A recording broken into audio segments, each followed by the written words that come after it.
really it's just a great way to get outside, explore nature, and see places that a lot of people can't get to with a car or even just hiking. After hanging up the basketball shoes and playing at a high level, there's always something that you can learn. There's always something different that you can try. And I think in evolving as a cyclist, like you kind of realize that everything that you do from like nutrition, sleep, strength and conditioning, recovery, like it all kind of compiles to really allow you to continually excel. For me, it just brings me a lot of joy, and it's a passion that now I can kind of like dedicate my time to training and trying to get better, along with just enjoying being out on the bike.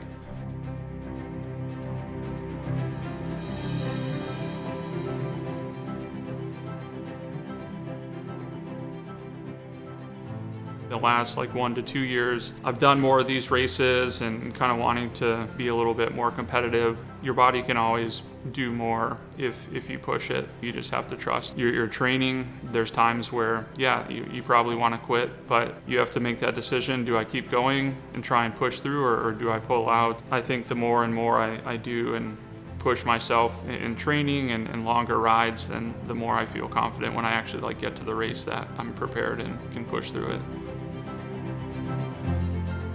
Signing up for some of these tougher events, like I knew I needed to have more specific training in order to kind of stay on track and continue making improvements. But living here in the Midwest and the Upper Peninsula more specifically, the weather really can be a deterring factor. Riding snow bikes during the winter is definitely part of that training plan. There's nothing better than coming back and hopping in the sauna and warming up, and if there is enough snow out there, kind of running out, doing kind of like a mix of hot and cold and rolling around in the snow. There's a little bit of a fun aspect to it, but it does provide additional like recovery benefits. It's always kind of been part of my Finnish heritage. My grandpa, and when we come to Michigan and visit him in the summer, like he built his sauna by hand from the ground up, and it was something that he did, and he took one every day, and he just kind of instilled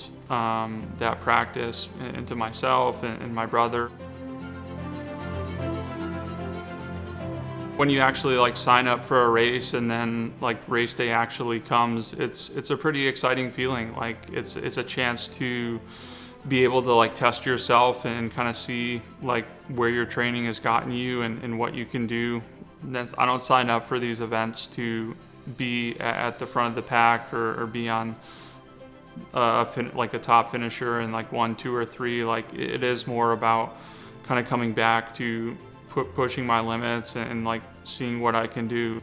In the Lower Peninsula, there is a pretty big race called the Barry-Roubaix. This year, we are signed up. We're ready for April, and that's kind of the first big race kicking off the gravel season this year. So really looking forward to getting back and being back in Hastings.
For a lot of these events, like they can be a little bit tougher than a standard or traditional race. So a lot of it is just about like pushing yourself, seeing how far you can go, but ultimately finishing what you start. When you actually do get to that point of finishing the race and completing it, achieving a goal that you set out for yourself, like it's very rewarding, and you know you've accomplished something that you dedicated time to achieving.